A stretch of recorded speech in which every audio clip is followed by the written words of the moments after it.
Good evening सभी को। आज का बातचीत का सिलसिला हम शुरू करते हैं गौतम बुद्ध से। गौतम बुद्ध जो बौद्ध धर्म के संस्थापक थे, वो राजा के लड़के थे। राजा के लड़के होते हुए भी उनको ऐशो आराम की जिंदगी पसंद नहीं। राजा के लड़के होते हुए भी उनको ऐशो आराम की जिंदगी पसंद नहीं। उनके लिए ज्ञान महत्वपूर्ण, ज्ञान को महत्व दिए और इतना ज्यादा महत्व दिए ज्ञान को, इतना ज्यादा महत्व कि उनके सामने राजपाट भी फीके पड़ गए। सारी सुख सुविधाएं धरी की धरी रह गई और वो ज्ञान की तलाश में निकल पड़े। सब कुछ छोड़ के, जिसके लिए तुम लोग पढ़ रहे हो, सारे ऐशो आराम सारी चीजों के लिए न पढ़ रहे हो, और गौतम बुद्ध को वो सारा कुछ मिला हुआ, फिर भी उनका मन बेचैन रहता था ज्ञान पाने, और सब कुछ छोड़ के निकल गए ज्ञान की तलाश में। यानी मिला जुला के कहना यही है कि ज्ञान इतनी आसानी से नहीं मिलता है, उसके लिए बहुत कुछ छोड़ना पड़ता है, बहुत कुछ छोड़ना पड़ता है, तब जाके ज्ञान मिलता है। अगर वो सारी सुख सुविधाओं को का यूज करते हुए अगर वो चाहते ज्ञान पाने को, तो मिलना असंभव था। इसीलिए सारे सुख सुविधाओं को छोड़ दिए, अपने आप को सबसे पहले भिक्षुक बनाया। ज्ञान पाने के लिए अपने आप को, अपने अहंकार को, अपने क्रोध को, अपने लज्जा को, शर्म को, सुख को, सुविधा को, सारे कुछ छोड़ दिए, निकल पड़े अनजान रास्ते पर। और मिला उनको ज्ञान मिला, और ऐसा ज्ञान मिला कि बड़े बड़े राजा महाराजा उनके भक्त बन गए। सोचो, ऐसा ज्ञान बांट। तो ज्ञान तुम लोग भी पा रहे हो, तो ज्ञान पा रहे हो, तो इस ज्ञान से हम लोग क्या करते हैं, हम लोग अपनी छोटी छोटी इच्छाओं को पूरा करने की सोच रख। आजकल स्कूल में बस इसीलिए पढ़ाया जा रहा है कि हमारी इच्छाएं पूरी हो जाए, किसी तरह से हम गुजारा कर ले। कॉमर्शियल पढ़ाई पढ़ाई जा रही है, जिसके चलते विद्यार्थी असल ज्ञान से दूर हो जा रहा है। जिस ज्ञान की आवश्यकता है उससे दूर होते जा रहा है, और जो असली ज्ञान से दूर होगा उसको जीवन में कष्ट तो होगा ही होगा। क्या है असली ज्ञान? किस ज्ञान की तलाश में गौतम बुद्ध इतना कुछ त्याग, इतना दिन भटके? कैसे ज्ञान की उनको तलाश थी? गौतम बुद्ध को बहुत भटके, बहुत ऋषि महात्माओं के पास गए, बहुत तपस्या करी, कितने कितने दिनों तक उपवास किए, कितने कितने दिनों तक जाड़ा गर्मी बरसात में पीपल के पेड़ के नीचे बैठे बैठे ध्यान लगाए, सब कुछ किए ज्ञान पाने के लिए। और जब ज्ञान मिल गया उनको ज्ञान मिल गया, तो उनसे पूछा गया, उनके शिष्यों ने पूछा कि गुरुजी, आप तो राजपाट सब कुछ छोड़ करके आए थे ज्ञान पाने के लिए, सब कुछ त्याग करके आए थे, तो आपको कौन सा ज्ञान मिला? कौन सा ज्ञान आपको मिला? गौतम बुद्ध ने कहा, मुझे कोई ज्ञान नहीं मिला। तो उनके शिष्यों ने पूछा, जब कोई ज्ञान नहीं मिला तो इतना त्याग, इतना संघर्ष, इतनी तपस्या की क्या आवश्यकता थी? तो गौतम बुद्ध ने कहा, मैंने तो खोया, मुझे मिला कुछ नहीं, मैंने खो दिया। मुझे खोने का ज्ञान हुआ, मुझे छोड़ने का ज्ञान हुआ। जो अपनी जिंदगी में नहीं छोड़ पाया था, जिसका मुझे भरपूर ज्ञान नहीं था, उसको मुझे छोड़ने का ज्ञान मिला और मैंने उसको छोड़ा। और दुनिया में ये सारी चीजों को लोग छोड़ दें, मुझे ज्ञान मिला कि इन सारी चीजों में इतना कष्ट है, उस कष्ट का ज्ञान हुआ तो मैं छोड़ा। अगर इसलिए मुझे अब किसी बात की चिंता नहीं है, कोई चीज मुझको विचलित नहीं कर पाती। तो क्या कौन सी ऐसी चीजें हैं जो आपको विचलित करती थी, आपको बार बार असफल करती थी, बार बार परेशान करती थी, अब क्यों नहीं आपको परेशान कर रही है? क्या आपने छोड़ा है? शिष्यों ने पूछा।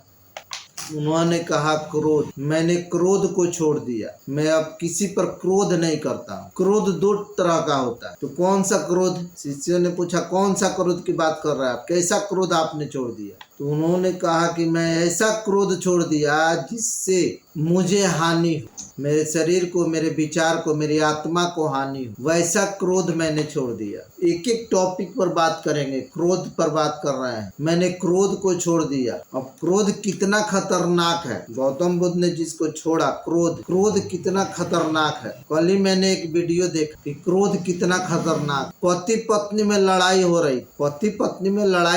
लड़ते लड़ते वो लोग एक पुल पर चले गए, नदी के पुल पर। पति पत्नी को मार दिया। पत्नी क्या करी, अपने 10 साल के बेटे को गोद में उठा के नदी में कूद गए। बेटा और पत्नी नदी में कूद गए, उसी में मर गए। पति जाके वो आत्महत्या कर लिया, वो भी आत्महत्या कर लिया। ऐसा क्यों हुआ? क्रोध के चलते पूरा जीवन लीला को समाप्त कर ली। तो अगर तुम्हारे अंदर क्रोध आता है, उस टाइप का क्रोध आता है जिससे किसी चीज का नुकसान करते हो, किसी भी चीज का अगर नुकसान करते हो तो तुम्हारे लिए घातक, वो तुम्हारे लिए घातक है। ऐसा क्रोध आता है जिससे कि किसी से मारने मरने पर उतर जाते हो, बदला लेने की सोचते हो, अपमानित करने की सोचते हो। ये क्रोध बहुत ही घातक। युद्ध क्यों होता है? लड़ाई झगड़ा क्यों होता है? लड़ाई झगड़ा होता है तो परिवार में कलह होता है। सारा संपत्ति रहते हुए अगर लड़ाई झगड़ा हो, परिवार में कलह हो, तो उस संपत्ति का कोई फायदा नहीं। संपत्ति कम भी हो, अगर लड़ाई झगड़ा ना हो, प्रेम से रहे लोग, तो उसका बहुत अच्छा प्रभाव है जीवन में। चीजों को समझो, एक एक चीज को समझो कि गौतम बुद्ध जिसके लिए पूरा राजपाट छोड़ दिए थे, राजपाट उस ज्ञान को पाने के लिए छोड़ दिए, क्या हम लोग उस पर बात भी नहीं करें, उसको अपने जीवन में भी नहीं अपनाएं और सोच रहे हैं कि हम सुखी हो? हमारे जीवन में सुख तब आएगा जब हम उनकी बातों को सुनेंगे, समझेंगे, गहराई से विचार करेंगे। और विद्यार्थी को तो इन सारी चीजों पर विद्यार्थी काम करना शुरू कर दे, इस तरह का सोच पैदा करके काम करना शुरू कर दे आज के युग में, तो गौतम बुद्ध आज के युग में भी वो गौतम बुद्ध बन सकता है। तो हमारे तो आजकल विद्यार्थी लग ही नहीं रहा है कि विद्यार्थी को बचा है। इतने बेचैन विद्यार्थी रहते हैं कि ये बहुत ही अफसोस की बात। शिक्षा अध्ययन का गौतम बुद्ध हमेशा ध्यान की मुद्रा में बैठे रहते। क्यों उनको ऐसा दिखाया जाता है कि ध्यान की मुद्रा में बैठे रहते? ताकि विद्यार्थी देखे, समझे, सीखे कि ज्ञान कैसे लेना है, किस चीज का ज्ञान लेना। तो पहला क्रोध। अब तुम लोग कहेगा कि आप भी तो क्रोध करते हैं। प्रश्न ये उठ सकता है कि आप तो बहुत ज्यादा क्रोध करते हैं।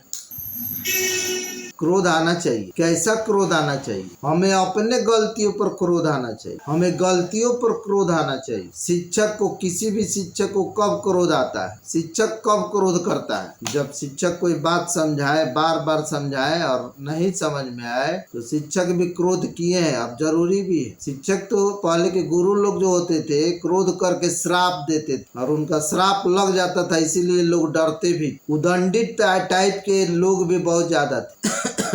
ईश्वर को भी क्रोध आता है। क्रोध आना स्वाभाविक बात है। अच्छे लोगों को ज्यादा क्रोध आता है। लोगों को गलत करते हुए देखते हैं तो क्रोध आता है।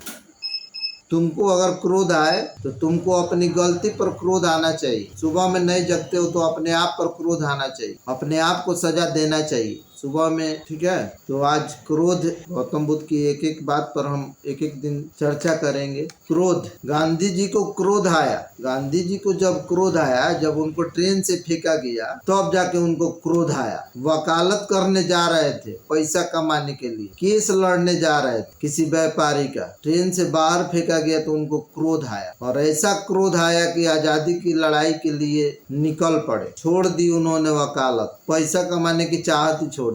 चाणक्य को जब क्रोध आया तो सिकंदर को हरा दिया, धनानंद को हरा दिया। क्रोध कब आया? चाणक्य को क्रोध कब आया? जब धनानंद उनको अपमानित किया। गए थे धनानंद के पास गए थे मगध में कि सिकंदर आ रहा है, विश्व विजयी अभियान पर है, उसको नहीं रोका गया तो अपना मगध साम्राज्य को भी अपने अधीन कर लेगा, इसलिए उसको रोकना जरूरी है, नहीं तो आएगा तो सब, उसके पास बहुत ज्यादा सेना है, सबको गुलाम बना दे। इसलिए अभी से तैयारी के लिए गए धनानंद के पास, जो राजा था, समझाने के लिए। वो ऑर्केस्ट्रा देख रहा, वो रात दिन ऑर्केस्ट्रे में बिजी रहता था तो राजा, लेकिन ऑर्केस्ट्रा देखने में बिजी रहता। अब उसी बीच ऑर्केस्ट्रा के बीच में चले गए चाणक्य, बड़ा बुरा लगा उसको। रंग में भंग डालने के लिए कौन आ गया। बिहार में ऑर्केस्ट्रा आज से नहीं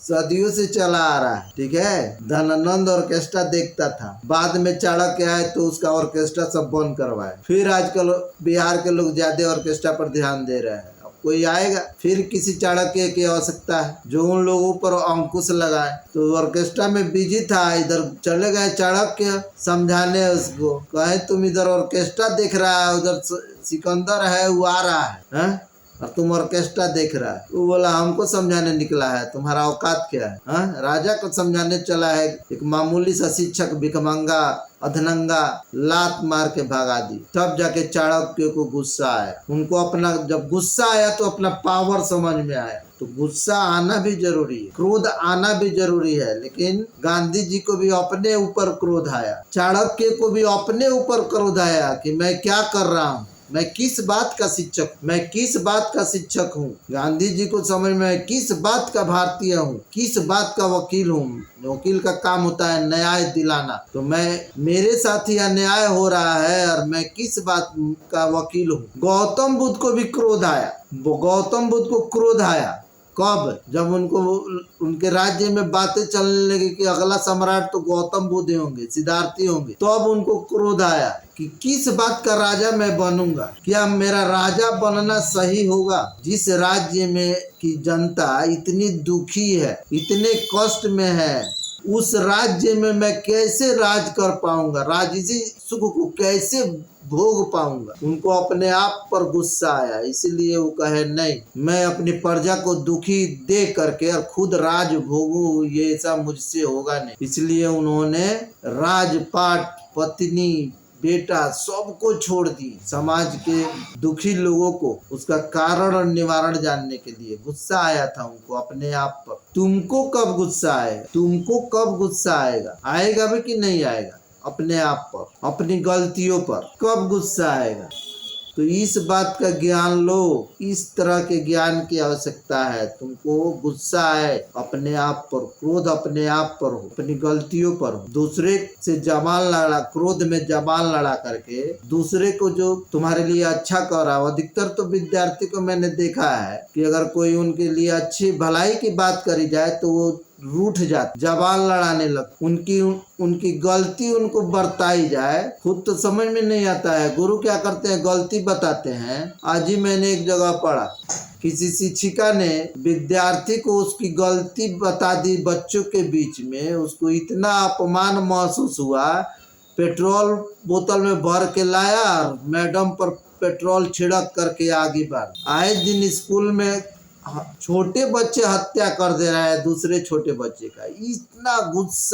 इतना गुस्सा भरा रह रहा है विद्यार्थी में। कहाँ से सीख रहा है? सीख कहाँ से रहा है? जानते हो कहाँ से सीखा जाता है? बच्चे कहाँ से सीख, बच्चे किसी चीज को कहाँ से सीखते हैं? घर से, सबसे पहले घर से सीखते हैं, सबसे पहले घर से सीखते हैं। घर का वातावरण अगर गुस्सा से भरा हुआ, बच्चों के माँ बाप अगर हमेशा गुस्सा से भरे हुए हो, गलत सोच हो, तो स्वाभाविक सी बात है बच्चों में वो चीजें आएंगी। जैसा माँ बाप करेंगे उसका कम से कम 50 से 60% तो बच्चों में वो गुण आएगा ही आएगा। जितना भी स्कूल में बच्चे आते हैं एक दूसरे को परेशान करते हैं, तंग करते हैं, गाली देते हैं, अपमानित करते हैं, ये कहीं और से सीख के नहीं आते हैं। स्कूल में तो ये सब चीज सिखाया नहीं जाता है, जाहिर सी बात। और बच्चा आजकल तो बाहर निकलता नहीं है, गार्जियन तो निकलने नहीं देता है। जितने भी बच्चे प्राइवेट स्कूल के पढ़ने वाले बच्चे होते हैं, सरकारी स्कूल की मैं बात नहीं कर रहा हूँ, प्राइवेट स्कूल में जितने भी बच्चे पढ़ने वाले होते हैं उनके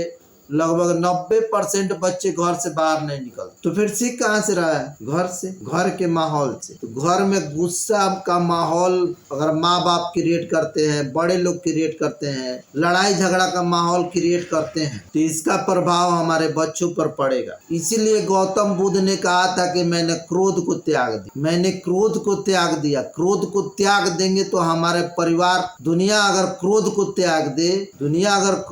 त्याग दे, तो परमाणु बम बनना बंद हो जाएगा, लड़ाइयाँ होनी बंद हो जाएगी, हत्याएं बंद हो जाएगी, जेल बंद हो जाएगा। जिस क्रोध को उन्होंने कहा, उनकी भावनाओं देखो, गौतम बुद्ध की, मैंने क्रोध को छोड़ दिया, मैंने क्रोध को छोड़ दिया। उनकी भावनाओं को देखो, मैंने क्रोध को छोड़ दिया, यानी दुनिया में वैसी चीजों को छोड़ दिया जो हमारे घर के सारे जड़ का फसाद था, हमारी सारी खुशियों पर ग्रहण लगाने वाला था, हमारे आपसी भाईचारे को, प्रेम को निगलने वाला था। मैंने उसी को छोड़ दिया, मैंने क्रोध को मार दिया। यानी कहने का मतलब उनका यह था कि जो भी अपने जीवन से क्रोध को मार देगा, छोड़ देगा क्रोध करना, वो इन सारी उलझनों से बच जाएगा। और भी कुछ बोले हैं, रोज एक एक टॉपिक पर बात करेंगे और जानेंगे। जिनकी हम पूजा करते हैं, साइंस की किताब की हम पूजा नहीं करते हैं, SST, हिंदी, मैथ, इन सारे किताबों के विषय की पूजा नहीं करते हैं। हम रामायण, गीता,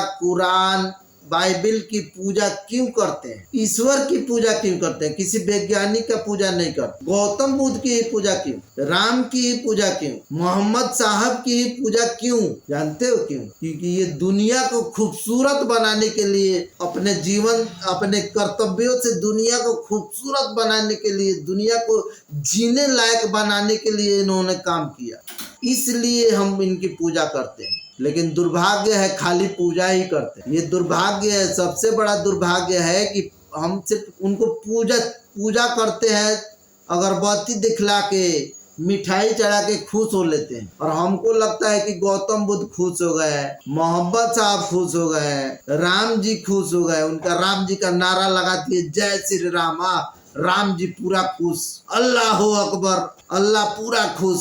उनको क्या खुश कर पाएंगे हम? उनको, हमारी औकात क्या है कि हम उनको उन लोगों को खुश कर पाए? राम को खुश करने के लिए हम लोग क्या करते हैं? चंदा इकट्ठा करते हैं, मंदिर बनवाते हैं, मंदिर में सोना का सारी चीजें लगवाते हैं, और राम जी तो वनवास निकल जाते, उनको वन में रहना पसंद पड़ता है। सोचो, तो कुछ दिन का हमारा ये धार्मिक कार्यक्रम चलने वाला है, क्योंकि धर्म को भी समझना जरूरी है। धर्म समझेंगे, धर्म को समझेंगे, तो इसी से सारी चीजों का समाधान है। इसी से होकर के सफलता का भी रास्ता इसी से होकर के गुजरता है। इसी से होकर के कोई मोटिवेट होकर के बड़ा से बड़ा काम कर देता है।